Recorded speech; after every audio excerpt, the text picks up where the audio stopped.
삶을 진지하게 보는 거예요. 진지하다가 못해, 진중하다가 못해, 심각하더라고요. 그리고 잘 웃지 않아요. 그리고 웃는 사람들 보면 많이 웃어라 좋을 때 오래 갈 것 같냐? 좋텐다 아주. 그래서 제가 여기 생긴 거예요. 내 슬픈 삶을, 내 힘든 상황을 이렇게 해가지고 해결됩니까?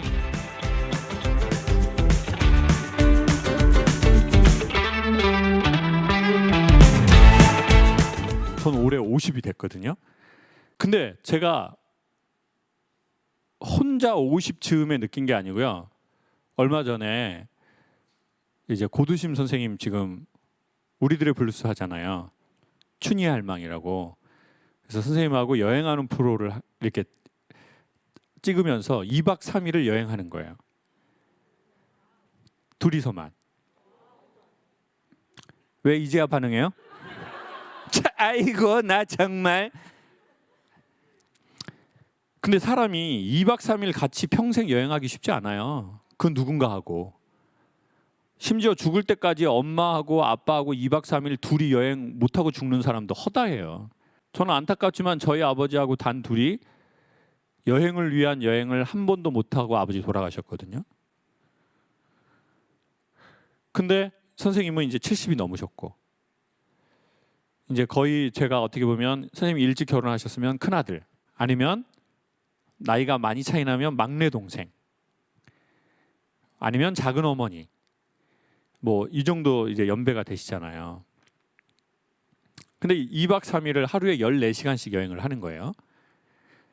밥도 세 끼를 같이 먹고 또 제가 운전하고 차 안에서도 얘기를 하고.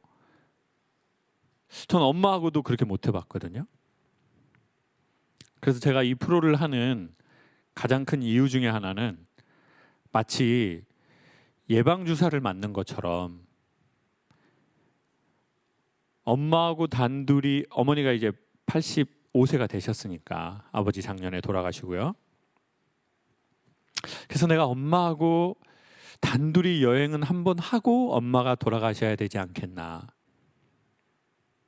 근데 너무 어색하니까 그 전에 한번 이 어색함을 마주치는 거예요. 근데 선생님하고 이렇게 둘이 여행을 하는데 선생님이 인생에 대해서 한마디도 안 해요. 창호가 이렇게 살아 저렇게 살아 이러지 않아요. 근데 제가 느끼는 게 너무 많아요. 배우는 게. 선생님을 보면서 정말 많거든요. 근데 그 중에 하나가 뭐냐면 선생님도 그렇게 얘기하시는데 내가 너무 어려서 그런 집안에서 자라다 보니까 삶을 너무 이렇게 살아남으려고 하다 보니까 내 성향도 있지만 삶을 너무 진지하게 보는 거예요. 삶을 진지하게. 네. 근데 이제 사람들은 저보고 되게 재밌다고 하잖아요. 웃기다고 하잖아요. 여러분 솔직히 여기 콘서트 와가지고 조금 몇 번 웃었죠? 그래서 사람들이 저보고 재밌는 줄 알아요. 근데 저는 이 무대에서 떠나면 별로 재미가 없어요. 그리고 저희 매니저님은 저를 좀 무섭게 생각할지도 몰라요. 저희 직원들도 그렇고. 저희 사무실에 있다가 나간 직원분들이 가장 많이 저한테 하는 말은 소장님 좀 어렵고 무섭습니다. 저 욕한 적 없거든요. 뭐 직원들한테 야이짱 뭐 이런 거 한 적 없어요. 뭐 물론 상스러운 말을 쓰겠어요. 뭐 그런 거 안 하죠. 그리고 매니저님은 저보다 나이 많으시니까 제가 존댓말 하는데요. 근데 제가 웃기려고 하는 이런 거는 다 어디에서 오냐면 목적이 있기 때문이라는 걸 알았어요. 그러니까 자기가 전하고 싶은 메시지를 전하려고 그러는데 가장 효과적인 게 유머니까 그 유머를 사용하는 거예요. 그리고 일상에서는 되게 진지하다가 못해, 진중하다가 못해, 나이 50이 되니까 심각하더라고요. 삶을 되게 이렇게 심각하게 봐요. 그래서 제가 여기에 생긴 거예요. 있죠? 네, 여기 이렇게. 왜요? 항상 생각을 이렇게 하고 있으니까. 네. 그래서 사람들이 저보고 항상 왜 이렇게 인상을 쓰냐요. 근데 저는 인상을 쓴 게 아니에요. 이미 오래된 패턴이 돼버린 거예요. 근데 선생님이 되게 예의 있고 조심스럽게 말씀하시는 거예요. 그걸 얼마나 잘 아시겠어요. 50년 우리나라의 그런 대배우인데 2박 3일을 지내보면 제가 기본적으로 심각하다는 걸. 그래서 여기가 좀 이렇게 일을 좀 줄이고 이렇게 좀 했으면 좋겠다. 근데 선생님은 엄마 아빠 사이가 좋으셨더라고요. 그래서 선생님의 소원은, 선생님 불교 신앙이 있는데 다음 생애에 본인은 태어난다면 무슨 유명한 배우가 되고 뭐 성공하고 돈 벌고 당신은 그런 거 아무 소원도 없대요. 선생님의 엄마 아빠와 어떤 인연으로라도 다시 만나고 싶대요.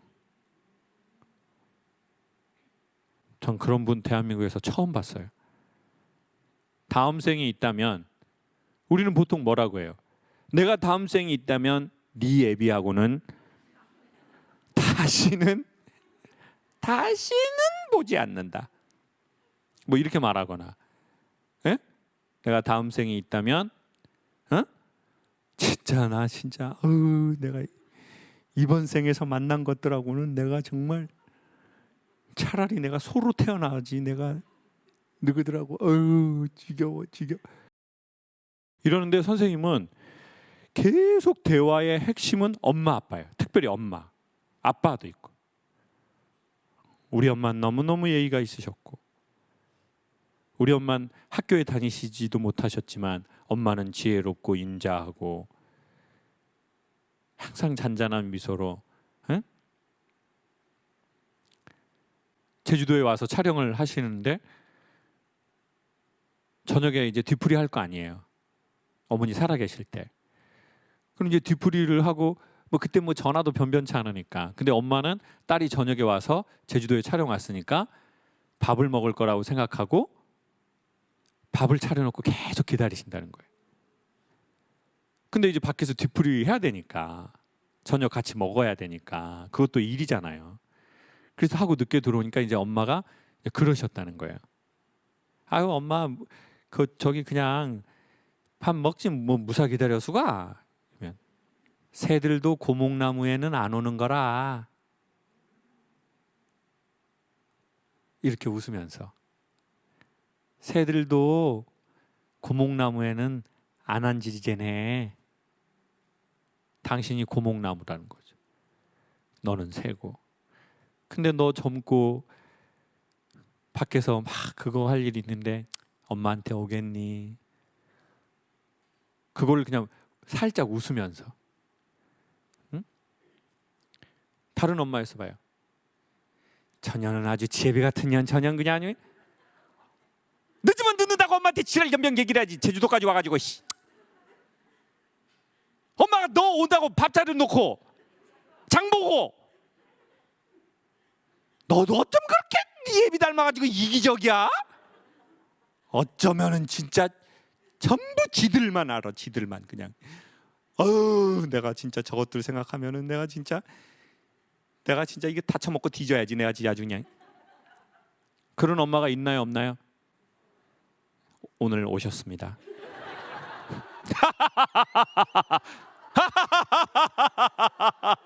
오늘 그 어머니가 오셨네요.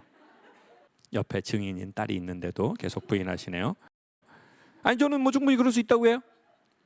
근데 이제 그런 어머니 밑에서 자라니까 선생님은 제가 보기에 더 교육을 받은 거예요. 야, 교육이라는 게 뭐예요? 학교에서 이렇게 살아라 저렇게 살아라, 그건 제일 싸구려 교육. 자기가 그걸 경험한 거예요. 내가 엄마 기다리고 계신데 내가 엄마랑 먹어야 되는데 엄마가 화를 내시고 그러는 게 아니라 오히려 더 예의 있게, 새들도 고목나무에는 안 오는 거라. 그러니까 다음 생이 있다면 그 어머니와 그 아버지와 어떤 인연이라도 맺고 싶은 게 내 인생의 최고의 꿈이라고 말씀하시는 거죠. 근데 그 말씀하시는 걸 옆에서 보면서 정말 금 같은 교육이에요. 그거는 진동이니까. 그건 활자의 글이 아니니까. 살아있는 글이니까. 예, 에너지니까. 그래서 나는 좀 그게 없이 선생님에 비하면 빡빡하구나. 나이가 젊은데도. 선생님보다 더 심각한 거예요. 이렇게 딱. 선생님, 야 이거 좀 이렇게. 장우가 너 이거 좀 이렇게. 근데 자기 표정 누구만 몰라요? 나만 모르죠. 자, 나는 나를 이렇게 생각해. 근데 다른 사람은 나를 저렇게 생각해요. 나 외에는. 내가 생각하는 나와 다른 사람이 생각하는 내가 차이가 나는 사람들을 사회심리학에서는 상도라이라고 한다고요. 딸이 기억하는 엄마와 엄마가 기억하는 엄마와 남편이 기억하는 남편과 남편 외에 모든 사람이 그에 대해서 기억하는 그와 다르면 거기에서부터 사람 문제는 시작되잖아요. 그것도 인정도 안 하고. 네. 자기 자아가 너무 세니까. 근데 저는 되게 인정하기 어렵지만 그래서 자꾸 우리는 그래서 핑계를 대는 것 같아요. 야, 내가 이렇게 된 거 다 이유 있어. 나 열심히 안 한 거 아니야. 내 나름 살아남으려고 뒤지게 살았어. 근데 왜 나한테 뭐라 그래? 나도 살아남으려고 열심히 했는데. 그래서 여기까지 왔는데. 그러니까 이제 사람들은 저 사람하고는 대화가 안 돼. 아예 말을 하지 말자. 누구만 몰라요. 전 그러면서 최근에 저를 본 것 같아요. 내가 살아남으려고 진지하다가 진중해졌다가 심각하게 모든 것을 보는 게 됐구나. 근데 되게 웃긴 게요. 여러분도 다 이제 나이가 이제 있으시니까 아시겠지만 인생은 심각함으로 심각함을 해결이 잘 안 돼요. 그렇죠? 심각하게 생각한다고 심각한 문제가 해결이 안 되고요. 점점 나이가 먹을수록 관계 맺고 있는 인간의 숫자가 많을수록 문제들이 자꾸 생기기 시작해요. 그래서 계속 심각하잖아요. 그러면서 계속 기운이 다운되기 시작해요. 본인 딴에는 진지하다고 생각하지만 뭔가 에너지의 아우라가 약간 회색빛이 되거나 점액질이 돼요. 그리고 잘 웃지 않아요. 그리고 웃는 사람들 보면 너무 보기 좋다 막 이러지도 않고 많이 웃어라 좋을 때 오래 갈 것 같냐? 좋텐다 아주. 그래서 되게 자기 표정이 이상해져. 저는 50즈음에 70이 넘은 어른을 만나서 제가 그렇다는 걸 느끼게 된 것 같아요. 그럼 어떻게 해야 될까요?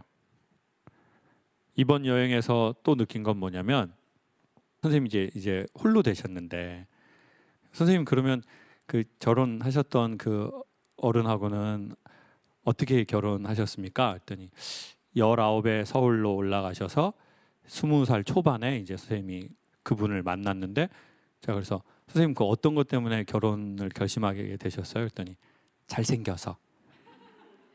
그거를 너무 소녀처럼 얘기하시는 거예요. 제가 예, 잘생겨서요? 그게 전부였습니까? 했더니 헬스를 해서 또 이게 또 좋더라. 그래서 선생님 그러면 결혼 생활이 그렇게 막 그래서 망했어. 그래서 제가 예? 그래서 망했지 내가.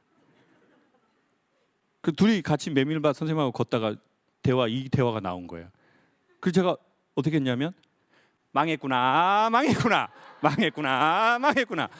그러니까 선생님도 같이 망했구나, 망했구나, 망했구나, 망했구나. 그때 제가 진짜 무슨 몸에 암세포가 다 죽는 것 같은 거예요. 야, 이거 얼마나 말하시기 힘든 거예요. 국민 며느리 전원일기 20년 넘게 하셨고 사람들이 다 그 사람에 대해서 그렇다 생각하고 당신 정말 대한민국 최고의 며느리. 얼마나 이별이 힘들겠어요. 얼마나 근심을 했겠어요. 그래서 다시 선생님 다음 생애가 있다면 선생님은 그분하고 또 그런 인연이 있다면 어떻게 하시겠어요? 그랬더니 또 그 사람하고 결혼하겠대요. 그건 왜 그런 겁니까, 선생님? 그때 정말 그 사람과 사랑을 나눌 시간이 없었기 때문에 당신은 또 그 사람을 만나서 이번 생에 나누지 못했던 사랑을 꼭 하고 싶대요. 코로나 중에 돌아가셨대요. 저희 아버지 돌아가시기 전으로 돌아가신 것 같아요. 그래가지고 이제 아버님이 너무너무 미안하다고 마지막으로 뽀뽀 한 번만 해달라고 그러셨대요. 그러니까 선생님인가 아드님이 코로나라서 아버지 그건 아닌 것 같다고. 망했구나, 망했구나, 망했구나. 아, 이게 너무 진지하고 슬프고 막 이런 내용인데 그 또 둘이 춤췄어요, 선생님하고 메밀밭에서.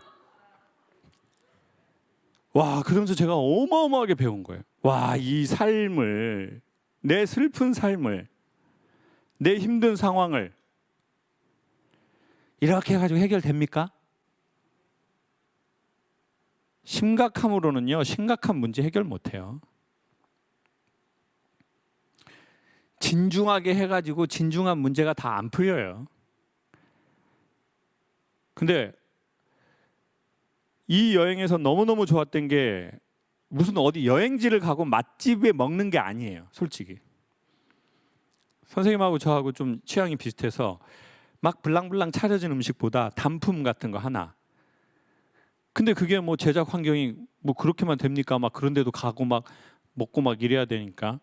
그러면 이제 이거 먹고 이제 촬영 끝나면 저는 저쪽에 가서 MSG 천 식당에서 다시 하나 먹고, 안 그러면 힘이 안 나니까. 너무 유기농 먹어서는 죽어버릴 것 같은 거예요, 제가. 그냥 좋은 시체가 될 것 같아, 내가. 이게 너무 MSG에 이게 길이 나가지고. 그러니까 프로니까 뭐 계속 좋은 것만 이제 갈 거 아니에요, 지금. 근데 막 암 낫는 막 이런 거 좋은 거. 난 너무 힘든 거예요, 그게. 막 이렇게. 여러분 뭔 느낌인지 아시겠죠? 예? 막 닭가슴살 먹고 근육 있고 정신 미쳐버릴 것 같은 막 그런 거. 막 계란 흰자 먹고 닭가슴살 먹고 막 샐러드 먹고 뭔가 몸은 좋아. 근데 막 정신병이 걸릴 것 같은.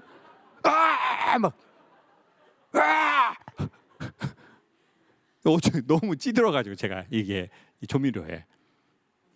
근데 그런 게 기억이 나는 게 아니라 인생을 어떻게 대해야 될까? 나는 어떻게 살아왔나? 그리고는 선생님과 같이 그 메밀밭에서 이 춤을 추는데 영화 마더에서 김혜자 선생님이 그 하얀 막 거기에서 춤추는 약간 그 춤이 이 춤이 이게 기쁨의 춤도 아니고 뭔가 살풀이 같기도 하고, 그렇지만 이 삶을 해약해 보려는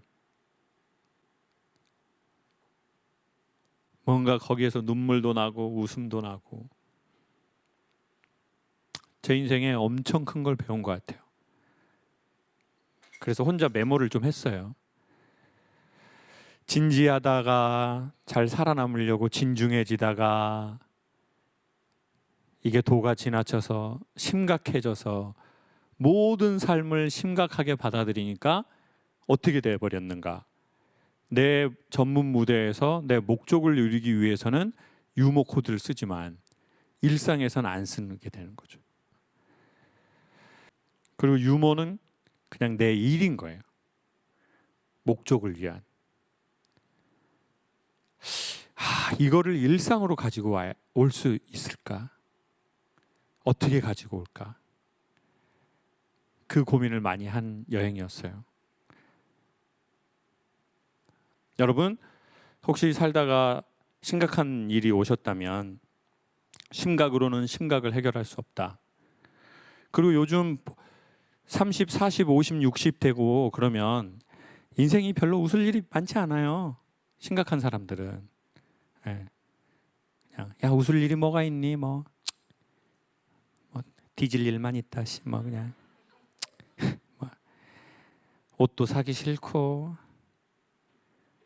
뭐 먹어도 다 먹어본 맛이고 뭐 남자 그 새끼들도 다 그지 같은 새끼들이고 필요 없어 인생.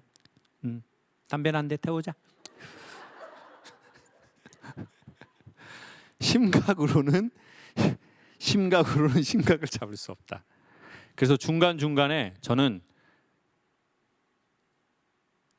어처구니 없더라도 한번 웃으시길 추천드려요. 여러분이 어처구니 없더라도 한번 진짜 이러는 상황에 자꾸 가시라고 추천드릴게요. 유튜브라도 본인 취향에 맞는 거 어처구니 없어서라도 웃는 거라도 한번 보세요. 제가 보기엔 그게 고래의 숨이에요. 저와 여러분은 포유류예요. 우리는 어류가 아니에요. 고래는 아무리 깊은 곳에 있어도 한 번씩 숨을 쉬러 올라와야 해요. 그래서 범고래가 향유고래나 큰 고래들을 잡을 때 얘네들이 이렇게 뭐 물어서 이거 힘들거든요. 빵이 너무 크니까. 걔네 새끼들을 잡고 어떻게 잡는지 아세요? 숨 쉬러 올라올 때 숨을 못 쉬게 해서 질식사시키는 거예요. 범고래들이. 머리가 좋으니까. 인간이 돈 없어서 죽는 시절은 서서히 가고요. 정신에 숨을 못 쉬어서 죽는 거예요. 저는 제가 이 얘기하고도 지금 너무 좋아. 말이 좋아. 그러니 중간중간에 숨 쉬러 올라가셔야 돼. 그 숨이 누군가에게는 한번 웃는 것이 될 수 있고. 그러니까 웃는 게 뭐 엔돌핀 나와서 좋고 저는 그렇게 단순하게 생각하지 않아요. 그건 오히려 부수 효과. 정신에 한번 환기시키고 숨을 쉬러 올라오는 거죠. 그리고 계속 심각하게 있지 마셔요. 거듭 말씀드리지만 심각으로는 심각을 해결할 수 없습니다.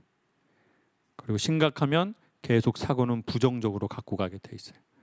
우리도 적절한 순간에 숨을 쉬러 올라와서 자기의 숨을 한 번씩 쉬고 우리의 태어난 배경과 환경이 우리를 너무 긴장하게 하고 정신을 차리게 하다 보니까 그게 과해져서 열심히 살려고 하다 보니 이게 너무 과해져서 이제는 그렇게까지는 안 살아도 되는데 여전히 심각하고 여전히 그리고 그게 어른이 됐다라고 어쩌면 우리는 오해할지 몰라요. 그건 어른이 된 게 아니라 제가 보기엔 굳어버린 겁니다. 그러니까 잘 안 웃게 되고. 네. 그러니까 사람들이 나이 먹어서 그 사람을 싫어하는 게 아니에요. 그 사람의 얼굴에서 미소가 없고 웃음이 없고 그런데 그럼 사람들이 싫어하는 거죠 뭐. 오히려 나이가 먹고 그게 있으면 훨씬 그 사람들을 우리는 그런 원로라고 하잖아요. 깊이가 있고 따뜻하고 위트가 있고. 예. 우리도 다 그런 사람들이 조금씩이라도 더 되면 좋겠습니다. 감사합니다. 그런 말이 있습니다. 즐기려면 배우고 익혀라. 한국말을 할 수 있다고 해서 소통을 다 잘하는 게 아니죠. 너무 기본적인 것이어서 우리가 신경 쓰지 못했던 말하기. 이것은 삶의 방식을 보여주는 것이고 관계 맺는 방식을 보여주는 것이고 우리의 삶을 낳는 아주 중요한 씨앗을 뿌리는 것과 같은 행위인데요. 우리의 부모나 때로는 우리의 선배로부터 배우지 못했다면 그리고 제도권 교육에서 배우지 못했다면 얼마든지 배우고 익혀서 즐길 수 있는 겁니다. 우리의 삶을. 지금까지의 김창옥의 강연이 레스토랑에서 김창옥 셰프가 만든 요리를 여러분에게 대접하는 것이었다고 하면 지금 이 클래스는 제가 어떻게 요리를 하는지 어디에서 식재료를 가져오는 건지 어떤 마음으로 요리에 임하는지를 여러분에게 상세하게 소개해 드리겠습니다. 김창옥의 소통 스피치 클래스에 여러분을 초대합니다. 세바시랜드에서 여러분을 기다리고 있겠습니다.